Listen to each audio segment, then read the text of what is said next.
मेरा नाम है हरिया, मैं काम करता हूँ बहुत बढ़िया, खाता हूँ खाना और रोज गाता हूँ गाना। अरे यार, आज तो बहुत देर हो गई। इस खतरनाक जंगल को देखकर तो मेरे हाथ पैर ठंडे हो गए हैं। अगर मैं वक्त पर गांव नहीं पहुंचा तो मालिक बहुत नाराज हो जाएंगे।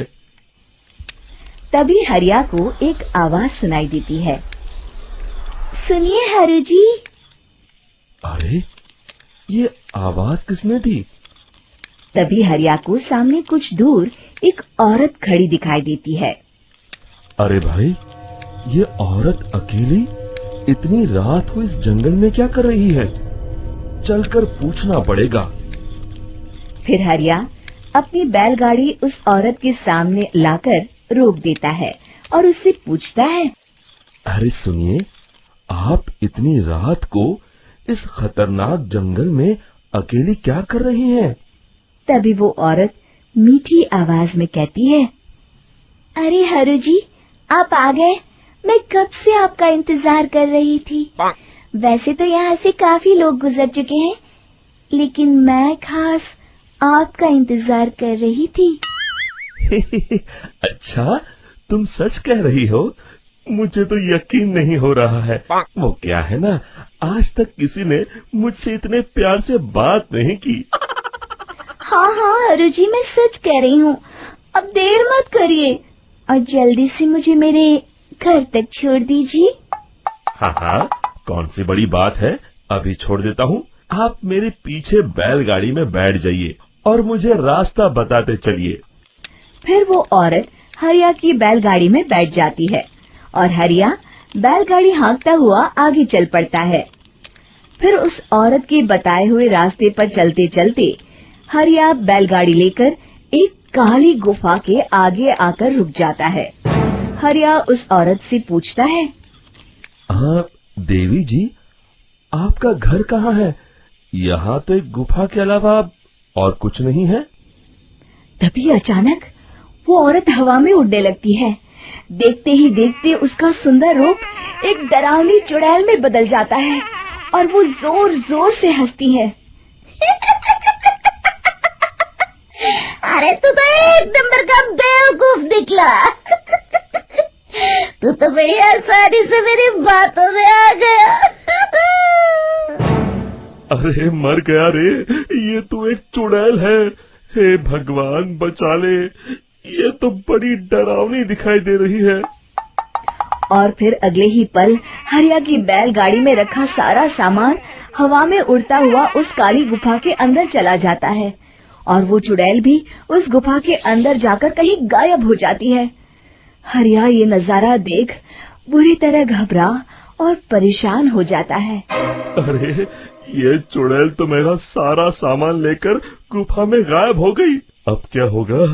अगर मैं गांव खाली हाथ गया तो मालिक मेरी अच्छी खबर लेंगे। मेरी इस बात का कोई यकीन भी नहीं करेगा। फिर आखिर वही हुआ। हरिया के मालिक चंपक सेठ को हरिया की किसी भी बात पर रत्ती भर भी यकीन नहीं हुआ। चंपक सेठ को लगा हरिया झूठ बोल रहा है और उसने ही लालच में आकर सारा सामान हड़प कर लिया है। फिर हरिया को बेईमान समझकर चंपक सेठ उसे काम से निकाल देता है।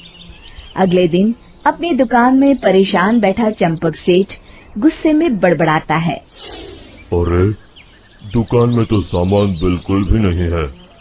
अब मुझे ही शहर जाकर सामान लाना होगा। फिर वो अपनी बैलगाड़ी लेकर शहर चला जाता है।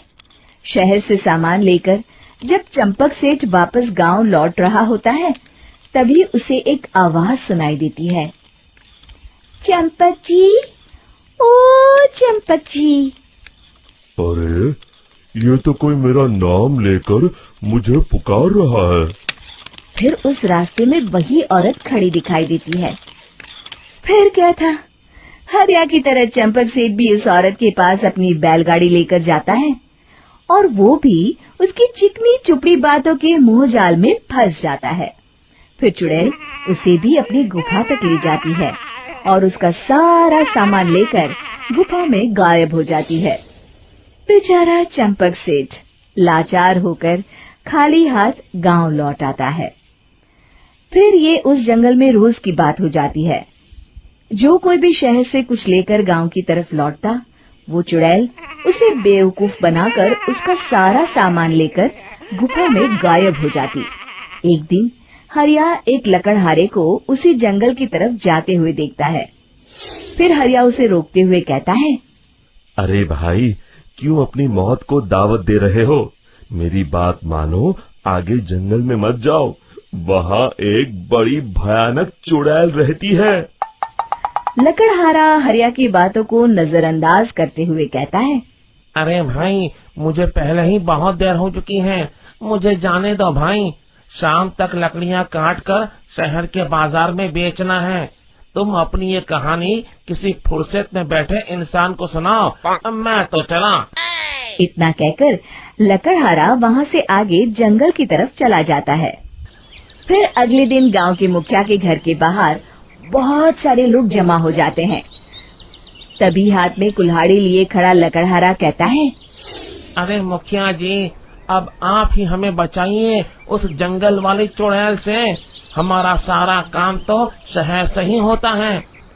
अरे मुखिया जी, उस चुड़ैल की वजह से तो मैं पूरी तरह बर्बाद हो गया हूँ। हम सबको मिलकर उस चुड़ैल का कोई इलाज करना पड़ेगा। तभी भीड़ में खड़ा वीरा कहता है, आप लोग चिंता मत करिए, कल से वो चुड़ैल किसी को नहीं लूट पाएगी। मेरे पास एक बहुत अच्छी तरकीब है। तभी चंपक सेठ उसका मजाक उड़ाते हुए कहता है, अरे तेरा नाम वीरा है तो क्या हुआ? तूने अभी उस चुड़ैल को देखा नहीं है? जाकर अपना काम कर, बड़ा आया। तब मुखिया जी कहते हैं, नहीं चंपक सेठ, मुझे लगता है हमें इस लड़के को एक मौका देना चाहिए। फिर सभी गांव वाले मुखिया जी की बातों से सहमत हो जाते हैं और वीरा शाम को एक बैलगाड़ी में कुछ सामान लादकर उस जंगल की ओर चल देता है। वीरा, ओ वीरा, कहाँ जा रहा है? तभी वीरा मुड़ के देखता है, वही चुड़ैल एक औरत के रूप में खड़ी है। अरे बहन जी, मैं आपको ही ढूंढ रहा था। देखिए, मैं आपके लिए क्या लाया हूँ। हैं? अरे वाह, तो खुद मेरे लिए इतना सामान लाया है। तू ही अकेला गांव में समझदार है। जरा देखो, मैं भी खोल के, बड़े भूख लगी है। जैसे ही चुड़ैल उस सामान पर से कपड़ा हटाती है, एक भगवान शिव की तेज रोशनी उसके अंदर मूर्ति से निकलती है और चुड़ैल अपने असली रूप में आकर जलने लगती है। अरे मैं जल रही हूँ, बचाओ! बचाओ! ओम नमः शिवाय, मर गई मैं! देखते ही देखते वो चुड़ैल राख के साथ उड़ जाती है और सभी गांव वाले भी वहां जाते हैं। शिक्षा बुराई पे सदा अच्छाई की ही जीत होती है।